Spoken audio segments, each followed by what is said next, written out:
নমস্কার। শ্রীমদ্ ভাগবত গীতা অষ্টাদশ অধ্যায় মুখ্য যোগ শ্লোক ৪৫। শেষে কর্মণ্যি অভিরত সংসিদ্ধিম লভতে নর সঃ কর্ম নিরত সিদ্ধিং যথা বিন্দতি তচ্ছৃণু। শেষে অর্থাৎ নিজ নিজ, কর্মণি অর্থাৎ কর্মে, অভিরত অর্থাৎ নিয়োজিত, সংসিদ্ধিম অর্থাৎ সিদ্ধি, লভতে অর্থাৎ লাভ করে, নর অর্থাৎ মানুষ, সকর্ম অর্থাৎ স্বীয় কর্মে, নিরত অর্থাৎ যুক্ত, সিদ্ধিম অর্থাৎ সিদ্ধি, যথা অর্থাৎ যেভাবে, বিন্দতি অর্থাৎ লাভ করে, তৎ অর্থাৎ তা, শৃণু অর্থাৎ শ্রবণ করো।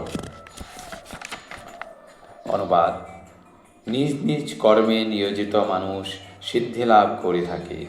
স্বীয় কর্মে যুক্ত মানুষ যেভাবে সিদ্ধি লাভ করে তা শ্রবণ করো। শ্লোক ৪৬। যৎ প্রবৃত্তি ভূতানাং যেন সর্বমিদং ততং সকর্মণা তমভ্যচ্চ সিদ্ধিং বিন্দতি মানব। যৎ অর্থাৎ যার থেকে, প্রবৃত্তি ভূতানাম সমস্ত জীবের, যেন যার দ্বারা, সর্বম সমস্ত, ইদম এই, ততম ব্যাপ্ত, সকর্মণা তার নিজের কর্মের দ্বারা, তম তাকে, অর্ভচ্য অর্জন করে, সিদ্ধিম সিদ্ধি, বিন্দতি লাভ করে, মানব মানুষ। অনুবাদ: যার থেকে সমস্ত জীবের পূর্ব বাসনারূপ প্রবৃত্তি হয় এবং যিনি সমগ্র বিশ্বে ব্যাপ্ত আছেন, তাকে মানুষ তার নিজের কর্মের দ্বারা অর্জনপূর্বক সিদ্ধি লাভ করে। তাৎপর্য: পঞ্চদশ অধ্যায়ে বর্ণনা করা হয়েছে যে সমস্ত জীবই পরমেশ্বর ভগবানের অনুসদৃশ অবিচ্ছেদ্য অংশবিশেষ। এভাবে পরমেশ্বর ভগবানই সমস্ত জীবের আদি উৎস। বেদান্ত সূত্রে তার সত্যতা প্রতিপন্ন হয়েছে। জন্মাদ্যস্য যতঃ। সুতরাং পরমেশ্বর ভগবান প্রত্যেকটি জীবেরই প্রাণের উৎস। আর ভগবদ্গীতার সপ্তম অধ্যায়ে বলা হয়েছে যে পরমেশ্বর ভগবান তার দুটি শক্তি, অন্তরঙ্গা শক্তি ও বহিরঙ্গা শক্তির দ্বারা সর্বব্যাপ্ত। তাই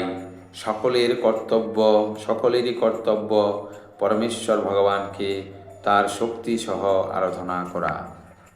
সাধারণত বৈষ্ণব ভক্তেরা ভগবানকে তার অন্তরঙ্গা শক্তি সহ উপাসনা করেন। তার বহিরঙ্গা শক্তি তার অন্তরঙ্গা শক্তির বিকৃত প্রতিবিম্ব।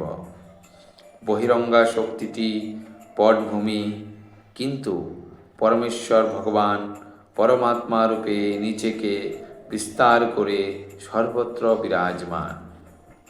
তিনি সমস্ত দেবদেবী, সমস্ত মানুষ, সমস্ত পশু আদি সকলেরই পরমাত্মা এবং সর্বত্র বিরাজমান।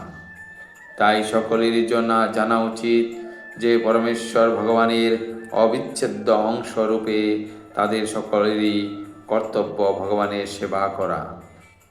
সকলেরই উচিত সর্বতোভাবে কৃষ্ণ ভাবনাময় হয়ে ভগবান শ্রীকৃষ্ণের ভক্তিযুক্ত সেবায় নিযুক্ত হওয়া।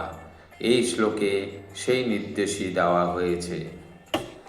সকলেরই মনে করা উচিত যে সমস্ত ইন্দ্রিয়ের ঈশ্বর ঋষিকেশের দ্বারা তারা বিশেষ ধরনের কর্মে নিযুক্ত রয়েছে এবং তাদের সেই সমস্ত কর্মের ফলের দ্বারা পরমেশ্বর ভগবান শ্রীকৃষ্ণের উপাসনা করা কর্তব্য।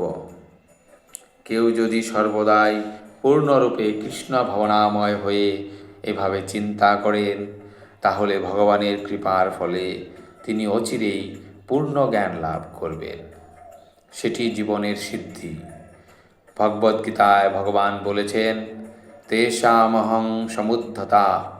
এই প্রকার ভক্তকে উদ্ধার করার তার পরমেশ্বর ভগবান নিজেই গ্রহণ করেন, ভার পরমেশ্বর ভগবান নিজেই গ্রহণ করেন।